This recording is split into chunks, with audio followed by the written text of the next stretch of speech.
Others declared it as a self-portrait. Finally, all indications of a subject began to fade, letting the canvas perfectly white. He put down the brush at once. A howl that was also a prayer arose from overcrowded buildings. They tossed the portrait from the tallest of the buildings, and the sea devoured the canvas and the brush as though his subject has decided to remain a prayer.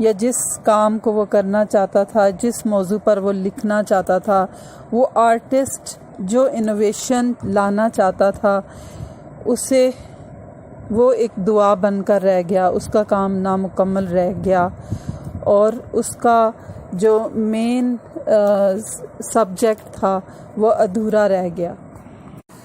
Us poem میں ایک painter کی pathetic condition, قابل رحم حالت در اصل political اور religious ایلیگوری ہے۔ اس poem میں جان ایشبرے ایلیگوریکل ٹیکنیک کا استعمال کرتا ہے۔ یہ ایک ایسی ٹیکنیک ہوتی ہے جسے لٹریچر میں استعمال کیا جاتا ہے کہ بظاہر ایک اور کہانی ہوتی ہے لیکن اس کے اندر ایک اور تھیم ہوتا ہے۔ تو اس پوئم کے ذریعے جان ایشبری یہ سمجھانا چاہتے ہیں کہ کس طرح سے پولیٹیکل اور ریلیجیس اتھارٹیز، مارشل لاز جیسے ہٹلیرین اور فاشسٹک اتھارٹیز سوسائٹی میں جو لوگ اچھا کام کرنا چاہتے ہیں، چینج لانا چاہتے ہیں، اور ان سب کو کس طرح سے سنب کرتی ہیں اور فریڈم آف ایکسپریشن نہیں دیا جاتا۔ تو اس طرح سے یہ پولیٹیکل ایلیگوری یا ریلیجیس ایلیگوری بھی اس میں دکھائی گئی ہے۔ اس پوئم میں جیسے بلڈنگ ریپرزینٹ کرتی ہیں کرٹکس کو، اگر ایک پینٹر ایک آرٹسٹ ہے تو اولڈ کنونشنز اور اولڈ جو کرٹکس ہوتے ہیں وہ ہمیشہ انوویشن کو ڈسکریج کرتے ہیں۔ اس کی مثال ہم ایسے بھی لے سکتے ہیں کہ جیسے جان کیٹس ایک بہت بڑا پوئٹ ہے، لیکن اس کے اپنے زمانے میں جس طرح کی پوئٹری لکھی جاتی تھی، جان ملٹن جیسے لوگ موجود تھے، تو اسے بالکل بھی پسند نہیں کیا جاتا تھا، اور زیادہ تر نیوز پیپرز میں اس کے خلاف ہی باتیں لکھی جاتی تھیں کہ اسے لکھنا نہیں آتا۔ یہ اور بات ہے کہ اس کے مرنے کے بعد اس کی پوئٹری کی امپورٹنس کو لوگوں نے سمجھا۔ تو ایسا ہوتا ہے پوئٹس کے ساتھ بھی، آرٹسٹ کے ساتھ بھی، کہ جب بھی وہ کوئی انوویشن لانا چاہتا ہے تو اتھارٹیز اور پہلے سے موجود جو سو کالڈ ریپرزینٹیٹیو آف آرٹ ہوتے ہیں وہ اسے کرش کرنے کی کوشش کرتے ہیں۔ اور اس پوئم میں pathetic condition of a painter ہمیں یہی بتاتی ہے کہ کس طرح سے ایک انوویٹر آرٹسٹ کو کروسیفائی کیا جاتا ہے۔ اس پوئم میں ہمیں فیئر، گلوم، لونلینس اور انسرٹینٹی جیسے تھیمز نظر آتے ہیں۔ اس پوئم میں پوئٹ نے بہت سمپل ڈکشن، کلاکیل سٹائل استعمال کیا ہے، اور اس پوئم میں جان ایشبری نے ایبسٹریکٹ پینٹرز ٹیکنیک کو استعمال کیا ہے، اور سنیمیٹک ویژول ٹیکنیک کے ذریعے ڈیولپمنٹ آف تھاٹ نظر آتی ہے۔ مثال کے طور پر imagery of sea, canvas, portrait and prayer, یہ ساری امیجری تھیم کو، ڈیولپمنٹ آف تھیم کو کنوے کرتی ہے۔ اور اس پوئم میں John Ashbery objective representative of art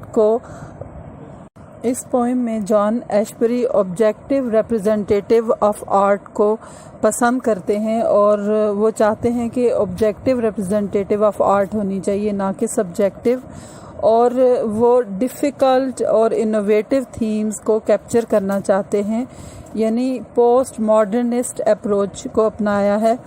اور وہ یہ بتانا چاہتے ہیں کہ artist should work according to his art, not under the pressure of authority. People in building represent the critics, اور سی میٹافر ہے لائف کا، وہ لائف لائک پورٹریٹ بنانا چاہتے ہیں۔